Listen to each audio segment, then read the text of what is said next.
Isa naman pong pagbati ng maganda at mapagpalang araw sa amin pong mga minamahal na taga-subaybay at taga-panood ng programang ito, ang Daan sa Kaligtasan. Sa amin pong mga first-time viewers, welcome po kayong lahat sa isa na namang episode nitong Prophetic Insights, na kung saan tayo po ay tatalakay ng mga bagay-bagay na may kinalaman sa ating propesya na ina-unfold sa atin ng kasaysayan at mga current events, mga pangyayari na nangyayari sa ating kapaligiran. At sa atin po nakalipas na pag-aaral ay ating tinalakay itong two phases nitong common good o pag-impose ng Sunday Law. At sa pagkakataon pong ito, katulad ng ating naipangako, ay tatalakayin natin ang iba't ibang stages sa paglalatag nito sa ating harapan. Subalit bago po tayo magpatuloy, tayo muna ay sumandaling manalangin. Mahabagin po naming Ama, narayan po kayo sa kitaasan ng mga kalangitan. Sa oras pong ito, O Diyos, kami po ay mag-aaral muli ng iyong mga banal na salita. Patnubayan po kami at gabayan, at bigyan ng karunungan at bukas na isipan. Pagpalayan po kami, O Diyos. Maraming salamat sa lahat, sa matamis na pangalan ni Jesus. Amen. Katulad po ng ating nasabi, tayo po ay tatalakay at sana po samahan nyo kami muli sa loob ng ilang minuto sa ating pag-aaral. At sa pagkakataon pong ito, mga minamahal, ay titingnan natin sapagkat makikita natin dito na kung paanong doon sa two phases, nakita natin na tayo ay pumasok doon sa first phase, mga minamahal. At naghihintay nilang tayo nitong total fulfillment nung second phase. Ngayon makikita natin na sa apat na stage na tatalakayin natin, tayo ay nasa first stage na. At ating pag-aaral ngayon ay pinamagatan nating 4 stages of Sunday Law. Tatalakayin natin itong apat na estado o hakbang, baitang ng pag-impose ng Sunday Law.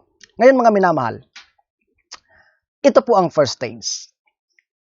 Stage 1, ang sabi dyan, refrain from work on Sunday. Day of rest, encourage, and engage in missionary labor. So, dyan mga minamahal ay makikita po natin na sa unang baitang o hakbang ng pag-impose ng Sunday Law, sapagkat gusto pong maintindihan natin na ito pong common good na sinasabi nila o Sunday Law or Sunday sacredness to enforce sa atin ay hindi naman ito mangyayari right away totally. Ito po ay may iba-ibang stages na kung saan unti-unti nilang dadalhin ito hanggang doon sa grand finale. At yan ay makikita natin sa huling panahon. Subalit sa unang stage nito mga minamahal, yun nga po sa ating tiningnan, nang sabi doon, unang stage ay people will be refrained from working on Sunday. Day of rest will be encouraged. Ito po yung panahon natin sa ating bayan ng Diyos where we can engage into missionary labor. At makikita natin mga minamahal na na sabi ko nga, tayo ay pumasok na dito sa unang stage na ito. Sa paano pong paraan o sa anong katotohanan? Sapagkat sa ibang lugar mga minamahal, maging dito sa Pilipinas, may mga lugar katulad ng ating nabanggit na noon sa Davao City, sa General Santos City, that they are refraining people from working on Sunday. At itong mga bagay na ito mga minamahal ay pinapaigting nila sa ganitong kaparaanan. Para makita natin ang ebidensya nito mga minamahal, gusto ko pong pansinin natin itong mga bagay na ito. Katulad po niyan, check out the Green Sabbath Project. Ito po ay binanggit na natin sa ating mga previous na pag-aaral. One day every week, do nothing. Take a weekly day of rest, make it real Sabbath for you and for the earth. Don't drive, don't shop, don't build. So, ito yung una nilang mga hakbang sa pagdadala sa ating harapan nitong common good or Sunday sacredness. Na kung saan dinadala nila ito sa mga hakbang na kung saan hindi masyadong mapapansin ng mga tao na doon pala ito papunta. Ano po? Katulad nitong tinatawag na Green Sabbath Project. Kung titingnan nyo po, kaya nga sa ating previous study, ay nabanggit natin itong tinatawag na climate change movement. Actually, nabanggit natin doon sa ating mga nakalipas na pag-aaral, doon sa returning soldiers, na ngayong November 1 ay magkakaroon ng summit, ano po? Yung COP26 summit, na wala silang ibang pag-uusapan, kundi ang aksyonan itong pinapaniwalaan nilang climate change. Ano po? Na isa sa mga paraan nila is to have this Green Sabbath. Ano po? That one day every week to do nothing. Kung mapapansin ninyo mga minamahal, ito po ay evidently nangyayari na. Actually, in the past years, katulad po nito, ito po ay noong 2020 pa, sabi ng Hartford Courant, Fresh Talk, the Earth needs a Green Sabbath. Ito po yung tinatawag na Green Sabbath Project. Ang sabi niyan sa baba, there have been many discussion about steps we can take to prevent global warming. But what if there is a simpler solution? What if the best thing we can do for our planet is nothing? Nakita niyo po yung do nothing? Kung mayroon tayong solusyon daw para maibsan itong global warming, paano kung ang pinaka-mainam na solusyon dito ay yung wala tayong gagawin? Sabi sa patuloy, every week we should take a day of rest. We would not shop or drive. Commerce, transportation, and construction would pause. Everyone would rest for the entire day. Nakita niyo po? So kanina, binanggit natin yung check for the Green Sabbath Project. One day, every week, do nothing. Take a weekly day of rest. Sabbath for the earth. Don't drive, don't shop, don't build. Ano po? Sabbath for the earth. Actually, katulad nga po mga minamahal ng ibang bansa, mayroon silang tinatawag na ban for Sunday work. Katulad po nito. Unions for a ban on Sunday work. Ano po? Yan ay last year pa. Confederation of Autonomous Trade Unions in Serbia. Currently, there's a big campaign aimed at eliminating the work on Sunday. Echoed by both positive and negative reaction, in the EU, the issue was left to the member states which have the full freedom to regulate it following their specific cultural and religious tradition. So far, 9 countries decide to have their shops closed on Sundays, while there are such examples even out of the EU. In Serbia, it was mostly union to fight against the work on Sundays. So, hindi lamang itong mga minamahal dito sa Serbia, but in any other countries in the world, ay nag-impose na sila nitong no work on Sunday. Ano po? Because, ang purpose nga daw ay pahingahan ang ating mga sarili, at the same time, yung ating sanlibutan. Ano po? Kaya nga, kanina, isa sa mga i-check daw natin, itong tinatawag na Sabbath for the Earth. Katulad po nito. Sabi ng Patheos, ito po ay last year, when Earth demands Sabbath, learning from the coronavirus pandemic. There's one bright spot I can see in the coronavirus pandemic. It's not just for humans, it's for the planet. This might be the first time since the beginning of the industrial age that Earth is finally getting a break from the relentless activity and growth of human industrial reproduction. For those of us in Judeo-Christian tradition, we know the Bible was way ahead of the game. With this concept of planned economic slowdown, it's called Sabbath. Nakita niyo po? So, ibig sabihin, from these evidences, maybe we can say that we are really entered into the first stage, ano po, nitong pag-impose ng Sunday law. Ano po? Katulad nito. Ito ay, sabi ng loob, weekly, no movement days, abolished and will be observed on Sunday only. Between September 18 and October 29, the nightly curfew will run from 8 p.m. until 5 a.m. each day. The curfew will commence at 6 p.m. on Saturday and will remain in force until Monday at 5 a.m. to cover Sunday as a no-movement day. At alam niyo po ba na ito ay ngayon lamang? Nakaraang buwan lang to. Nakaraang buwan lang to. Ano po? So, ibig sabihin, talagang sila ay pinapaigting nila itong pagkilos para dalhin sa atin itong Sunday law dito sa mga stages na ito. At sabi ko nga po mga minamahal, masasabi natin na tayo po ay pumasok na doon sa first stage. At yung missionary work, ang sabi ng ating propeta, ito ang magagawa natin. Dear brother, I will try to answer your question as to what you should do in the case of Sunday laws being enforced.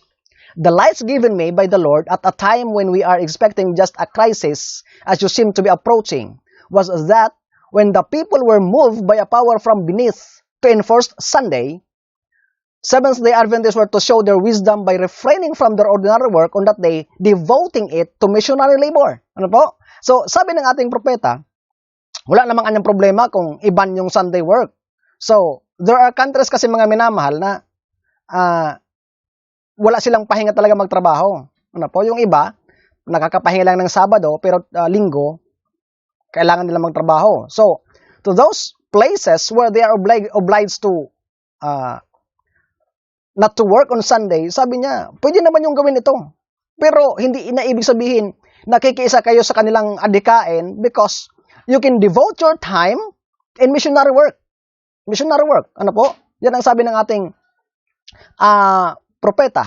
At ang sabi niya pa sa patuloy, to defy the Sunday laws will but strengthen in their persecution the religious zealots who are seeking to enforce them, give them no occasion to call you lawbreakers. If they are left to reign up with men who fear neither God nor man, the reigning up will soon lose its novelty for them, and they will see that it is not consistent nor convenient for them to be strict in regards to observance of Sunday. Keep right on with your missionary work with your Bibles in your hands, and the enemy will see that he's worsted his own cause. One does not receive the mark of the beast because he shows that he realizes the wisdom of keeping the peace by refraining from work that gives offense, doing at the same time a work of the highest importance. So sabi dito, ng ating propeta, hindi ka naman tatanggap ng tatak ng hayop kung hindi ka tatrabaho sa Sunday sapagkat gagawa ka naman ng gawain na may pinakamataas na importansya. Ano po yon? Ang pagdadala doon Biblia sa iyong kamay at pagpupunta sa mga bahay-bahay at pagbukas nito at pagturo sa kanila ng katotohanan. Halimbawa, sabi ng Spirit of Prophecy, in the last days, our school will be closed. Hospitals, ministerial works will be over. Our last work is medical missionary work. Halimbawa, marunong ka ng natural remedy sapagkat kailangan natin yung pag-aralan talaga. In the last days, during Sunday, no work ka. You can go to some other families who may be sick and you can introduce some help. Ano po? Yun ang gagawin natin. Yun ang gagawin natin mga minamahal. Ano po? Ngayon, yan ang first stage. Ang second stage, sabi dyan, stage 2 of Sunday law to honor and worship on Sunday, but can still observe Sabbaths. Social pressure increases, little time of trouble, many Seventh-day Adventists will compromise. Ano po? So, dito sa pangalawang stage nito, sapagkat sabi ko nga, tayo ay pumasok na sa first stage, meaning, we are just waiting for the enforcement of this second stage anytime soon. At dito sa second stage, sabi dito, there will be a law to honor and worship on Sunday.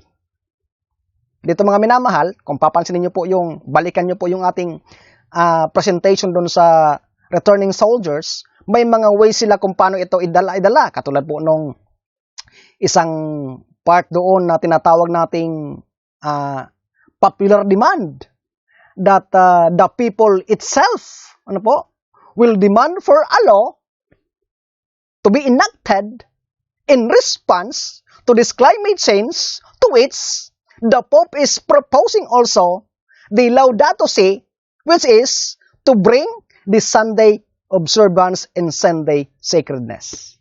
Ganun yung mga minamahal. Maliwanag po yun.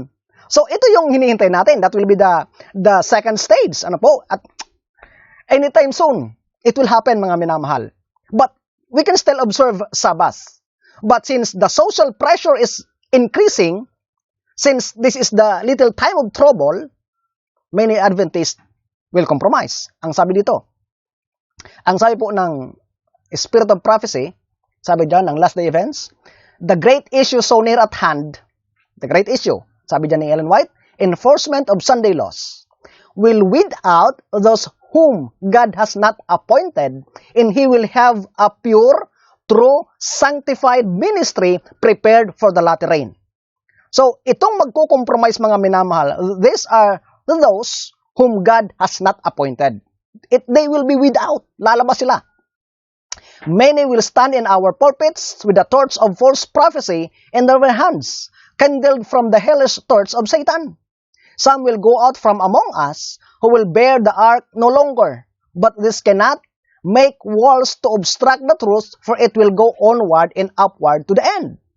So, maliwanag, mga minamahal, na mayroon talagang paglabas sa hanay natin at marami ang magkukompromeso sa puntong iyon kapag sila ay na-pressure, mga minamahal. Actually, ngayon pa lang, marami nang lumalabas sa atin.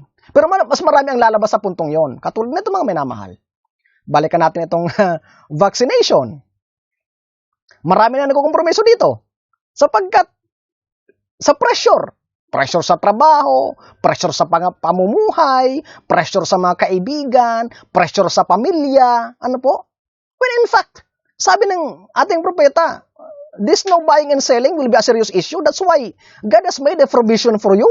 Get out of the city. Find some place in the countryside where you can plant for your provision. Maliwanag yun, mga minamahal. Pero, dahil nga sa katigasan ng ulo ng tao, no, sabi ng Lucas 7:30, the Pharisees and the Sadducees rejected the will of God.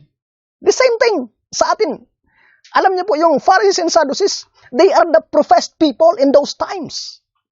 The same way sa atin, mga minamahal. We Seventh-day Adventists are the professed people in our time. But many of us, we rejected the will of God. That's why we compromise because of pressure, mga minamahal. Ano po? Sabi dyan, ng Daily Guardian, is Sunday a day of rest? It should be emphasized that stopping on Sunday is not optional in Germany. One must stop on Sunday. The Sonntagsruhe is not just a casually staying away from work. Rather, the long-established customs keep most shops closed and noise levels down. Even lawn mowers and leaf blowers must fall silent so that all might enjoy the rest. Loud music is restricted. Heavy trucks are banned from the highways to prevent unnecessary noise and give truckers a much-needed break. The system is set up so that one has to stop and get some rest after an over-efficient work week. So dito, mga minamahal, pinapakita sa atin, pinapakita sa atin na dahil dito sa pressure na ito, ang sabi ng Spirit of Prophecy, dito sa Great Controversy, as that storm approaches. Anong storm? Kanina, yung sinasabing Sunday law. A large class who have professed faith in the third angel's message but have not been sanctified through obedience to the truth abandoned their position and joined the ranks of the opposition. By uniting with the world and partaking of its spirit, they have come to view matters in nearly the same light, and when the test is brought, they are prepared to choose the easy and popular side. Maliwanag yun, mga minamahal. Ano po? Sabi doon, kapag dumating itong bagyo ng buhay, itong pagsubok, itong final test natin, mga minamahal, itong Sunday law. Pag dumating to, marami sa atin ang nagpanggap na naniniwala sa pabalita ng tatlong anghel ang hiwalay sa atin sapagkat hindi man nila isinapuso yung pagsunod. Tatalikod sila. Ano po? They have not been sanctified through obedience of the truth. Pag ganyan-ganyan sila, they remain in Laodicean state. Neither hot nor cold. They are in between.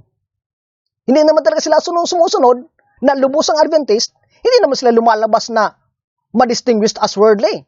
Pero pagdating ng final test, they will come out. Why? Di mo sila nabuhos ng sunod eh. Di nila naranasan. Sabi dito doon, by uniting with the world and partaking its spirit. Uniting with the world, partaking its spirit, because they will view things in the same light. Katulad ng mga minamahal. Sabi ko, itong vaccination.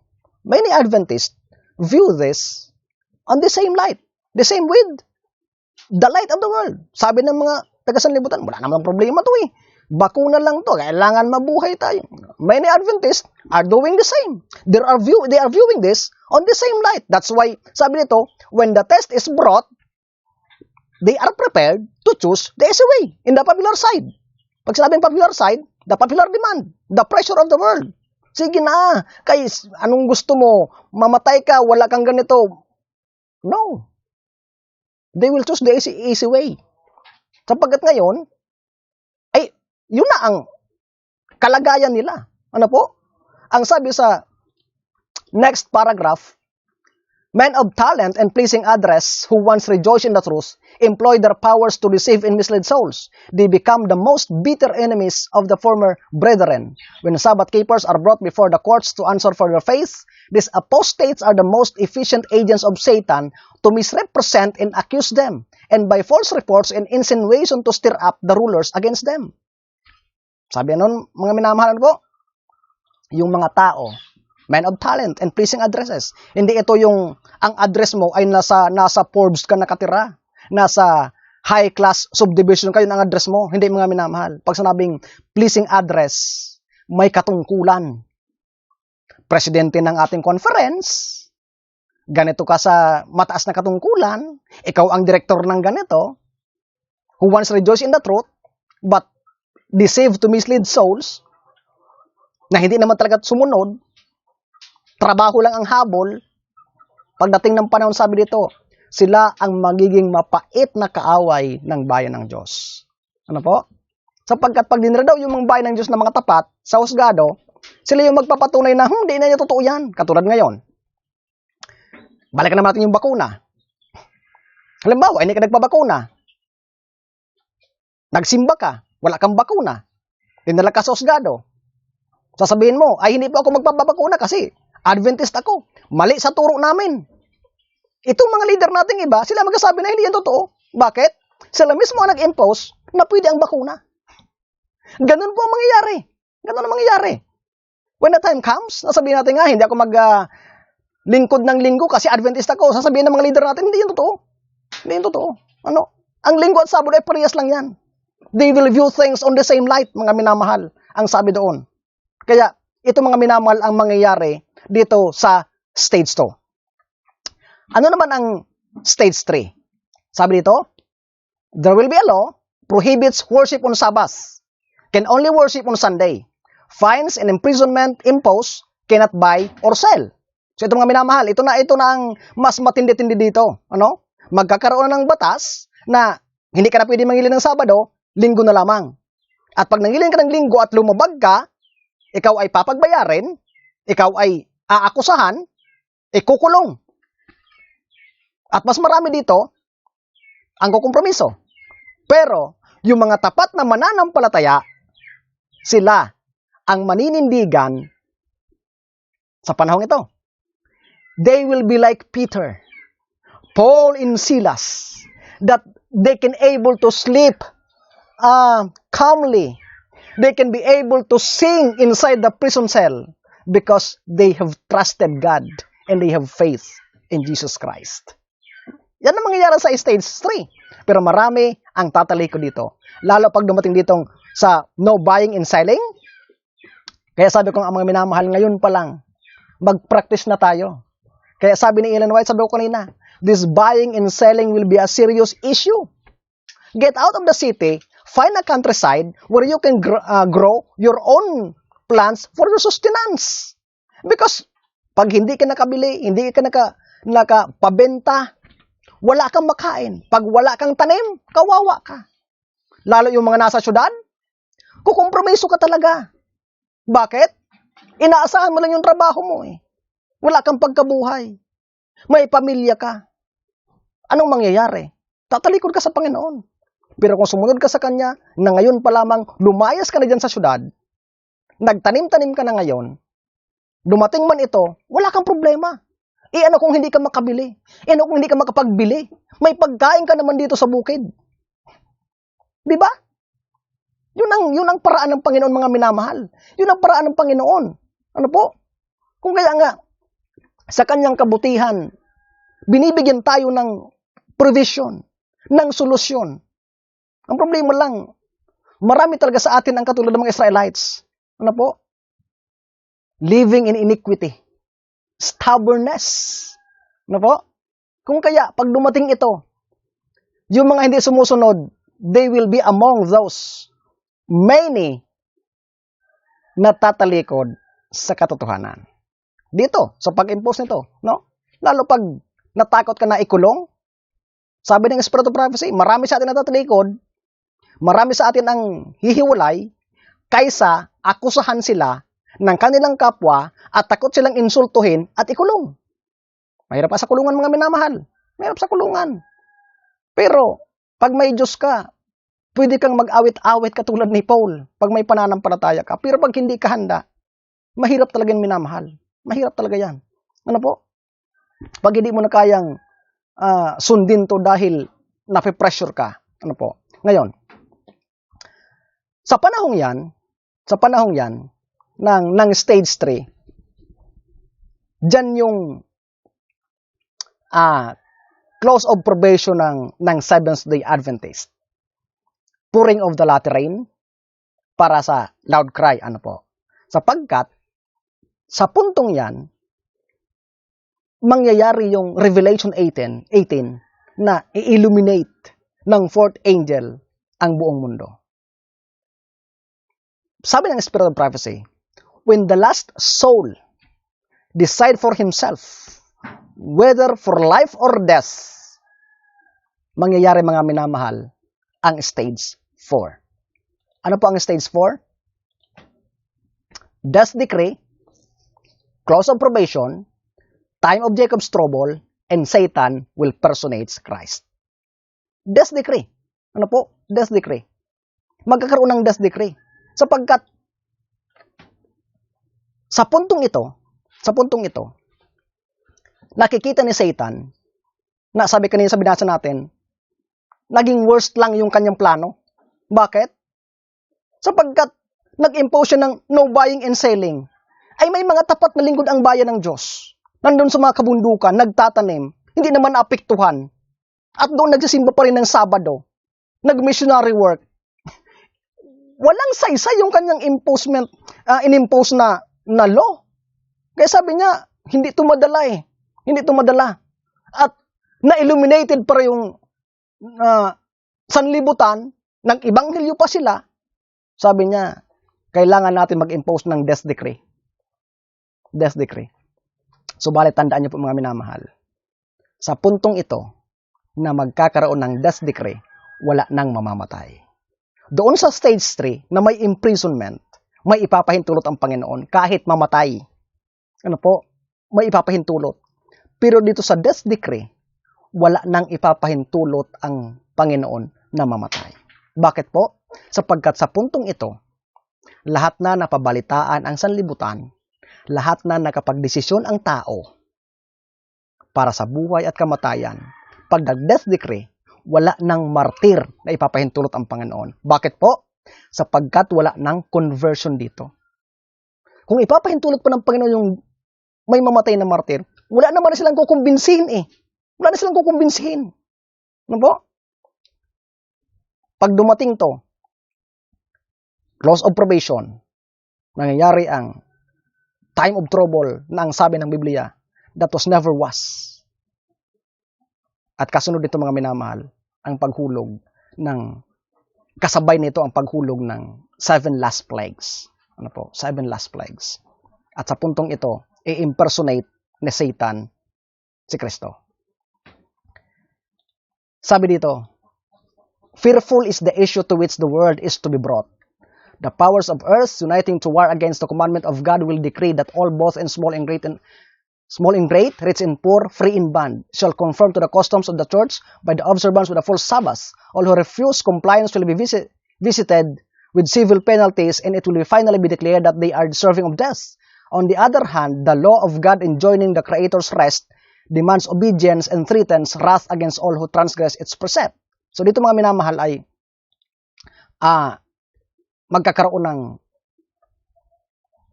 tunggalian ng kumbaga, sabi nga dito, the last great act of drama. It provides impetus for death decree, at ito na ang mangyayaring Satan will personate Christ. Sabi dyan, as the crowning act in the great drama of deception, Satan himself will personate Christ. The church has long professed to look to the Savior's advent as the consummation of her hopes. Now the great deceiver will make it appear that Christ has come in different parts of the earth. Satan will manifest himself among men as a majestic being of dazzling brightness, resembling the description of the Son of God given by John in Revelation. Sabi dito mga minamahal, ipipersonate ni Satan si Jesus. Not in dazzling glory, maningning katulad ng pagkalarawan ni John the Revelator, John the Beloved sa Revelation. Gagayahin niya ang bagay na ito. At ang sabi diyan, the glory that surrounds is unsurpassed by anything that mortal eyes have yet beheld. The shout of triumph rings out upon the air. Christ has come, Christ has come. The people prostrate themselves in adoration before him, while he lifts up his hands and pronounces a blessing upon them, as Christ blessed his disciples when he was upon the earth. His voice is soft and subdued, yet full of melody. So pagpapalain niya ang kanyang bayan, katulad ng pagpapala niya sa mga disipulo, gagayahin niya ito. Ang sabi dito, napakalumanay ng kanyang tinig na para bagang si Jesus Christ na nga. At sisigaw yung tao na, dumating na si Kristo, dumating na si Kristo. Subalit, kasama dyan, ang sabi dyan, in gentle, compassionate tones, he presents some of the same gracious heavenly truths which the Savior uttered. He heals the diseases of the people, and then in assumes character of Christ, he claims to have changed the Sabbath to Sunday and commands all to hallow the day which he has blessed. He declares that those who persist in keeping holy the seventh day are blaspheming his name by refusing to listen to his angel sent to them with light and truth. This is the strong, almost overmastering delusion. Like the Samaritans who were deceived by Simon Magus, the multitudes from the least to the greatest give heed to this sorcery, saying this is the great power of God. Sa puntong ito mga minamahal, ito na yung climax ng Sunday Law. Climax ng Sunday Law. Ipipersonate ni Satan si Jesus Christ. At sasabihin niya, binago ko na ang kautusan. Tinanggal ko na ang seventh day Sabbath at ginawa ko ng linggo ang tamang pangilin. At marami ang susunod. Hindi lamang si Jesus Christ ang ipipersonate niya. Because lahat ng relihiyon ay ipipersonate niya. Si Buddha sa mga Buddhist, ang sasabihin niya, linggo na. Si Allah sa mga Muslims, magpapakita sa kanila, sasabihin niya, linggo na ang pangilin niyo. Lahat ng ito, lahat ng mga deities ng iba't ibang religion ay magpapakita si Satanas bilang kanilang mga leader at sasabihin, linggo na. Kaya marami ang papanig sa linggo. At sasabihin niya na itong mga dissenters, itong mga obstructors, itong mga opposers, they are violating the law of God and they are, kumbaga, subject for death, mga minamahal. Kaya ito ay magsasama-sama mangyayari. Kaya magkakaroon ng death decree. Marami ang mangilin ng linggo. Marami ang susunod. Subalit mga minamahal, ang kagandahan dito. Ang sabi ng Great Controversy, page 625, but the people of God will not be misled. The teachings of this false Christ are not in accordance with the scriptures. His blessing is pronounced upon the worshippers of the beast in his image, the very class upon whom the Bible declares that God unmingled wrath shall be poured out. Bakit alam ng bayan ng Diyos na hindi ito totoo? Sapagkat alam nila ang Revelation 1:7. Maliwanag sa kanila to. From the east to the west, north and south, all eyes will behold the coming of Jesus Christ. Kaya sabi ng Mateo, pag sinabi niya na, nandun siya sa desierto, nandun sa Saudi Arabia, nandun sa Amerika, huwag kang maniwala, hindi mo nakita eh. Because Satan could not appear sa puntong ito na makikita ng lahat ng mata. Kaya yung bayan ng Diyos, hindi sila madadayaan. Hindi sila madadayaan. bagaman ang iba sa kanila, ang sabi diyan, the people of God, some in prison cells, some hidden in solitary retreats, in the forest, in the mountains, still plead for divine protection, while in every quarter companies of armed men urged on by host of evil angels are preparing for the work of death. It is now in the hour of utmost extremity that the God of Israel will interpose for a deliverance of His chosen. Nakita niyo po? Kapag atat na, no? Atat na yung mga sundalo, no?